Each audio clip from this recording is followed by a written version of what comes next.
Curious about the price of a Magic Online card? Try our searchable price guide on the right sidebar of any MTGOacademy.com page. All right, here we are in the second round, and yes, we will be playing first again. This looks fine. Looks like a properly aggressive draw here. Carnophage into Dauthi Mercenary. We're going to need to find one of our 7 blue sources sooner than later, hopefully to be able to get that deep analysis off. I think Tyrant's Choice in our opening hand is not really great for us. It's not really going to do much for a while. We're probably going to just sandbag it anyway, as 4 is a lot. I mean, 2 mana for 4 is, that's a big chunk. That's, a large portion, 20% of their life total. And a lot of times people won't plan for being down to 4, and we can get them. If we just run it out there willy-nilly, then I think it loses a lot of its effectiveness, and we really need a good reason to do that.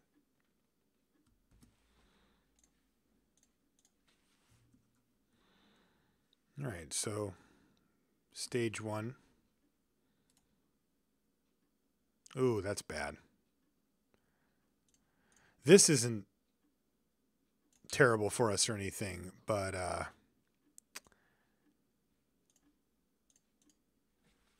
we might have a good old-fashioned race on our hands, and if this guy is playing a lot of like Beetleback Chiefs, we can get ran over pretty quickly.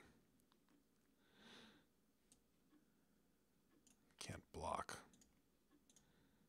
All right, if that was an island, I would feel really good. As it stands, I feel pretty good. This isn't too bad for us. We've obviously got a good old-fashioned race on our hand here, but this is the kind of card that can turn a race around in a huge way.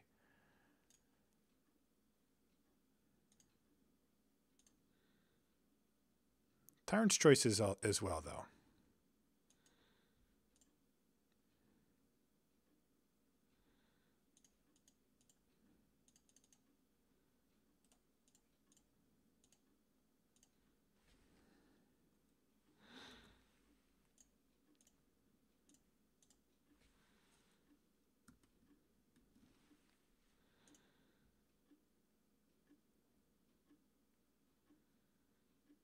This is a good draw.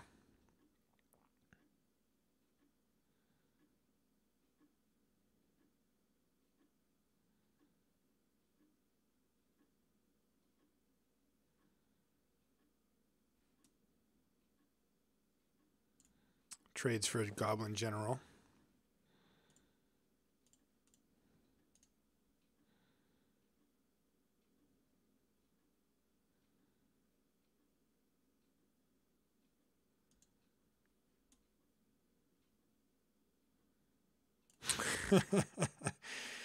Nice.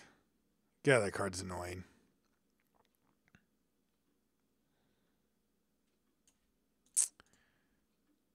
All right.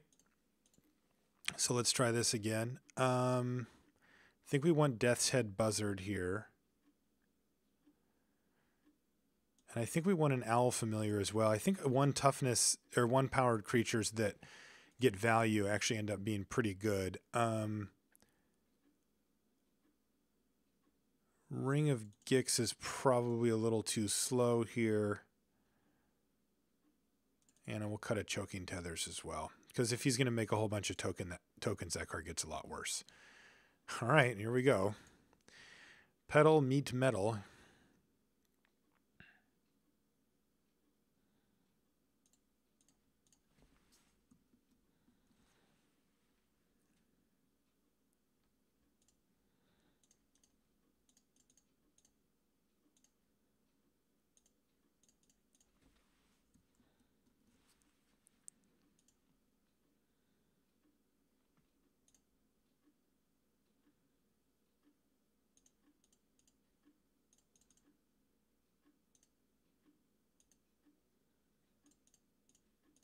Yeah, we're just racing. Just doing the old races here. We'll take this too.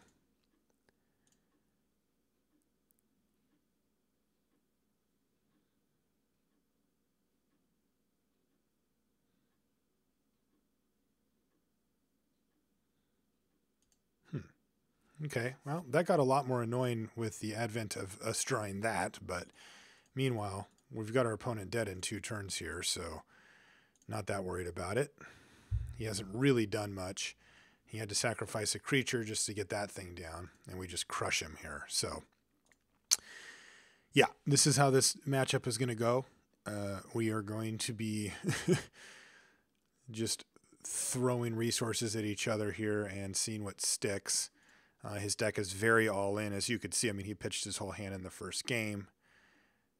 No 1-drop, no blue source. We're going to have to mulligan. This one we'll keep. This one's not great, but it's okay. And it could get a lot better.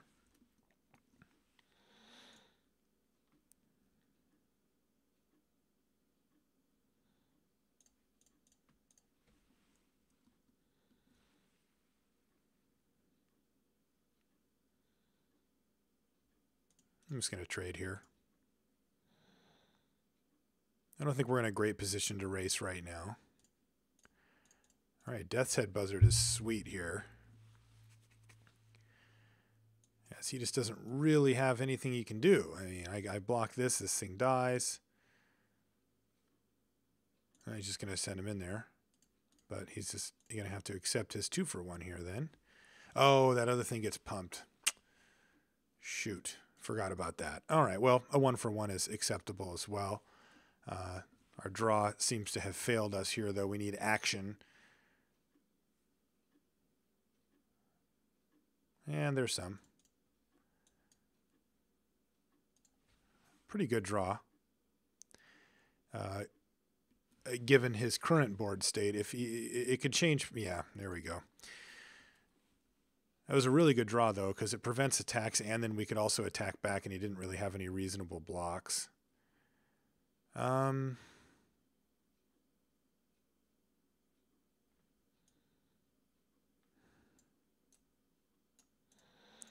right, well, I think we're going to have to cycle Choking Tethers here and take a hit of 2 extra damage that I'd rather not take, but I think the card is more important. We have to find a blocker here. And we could prevent all the damage, but I think that just taking the hit here is better because this is getting out of hand really quickly, and we need to find creatures pronto. He's clearly out of gas here. So let's Mesmeric Fiend. Take away something. Unfortunately, we've just we traded off 2 of our creatures and then had the other one killed, and we just haven't had much. Here's a Kindle. Yeah, Kindle resolves. And he's got a Falter so that we can't block. That's fine.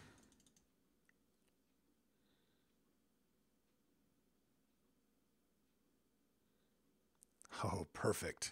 Gosh, that was pretty lucky.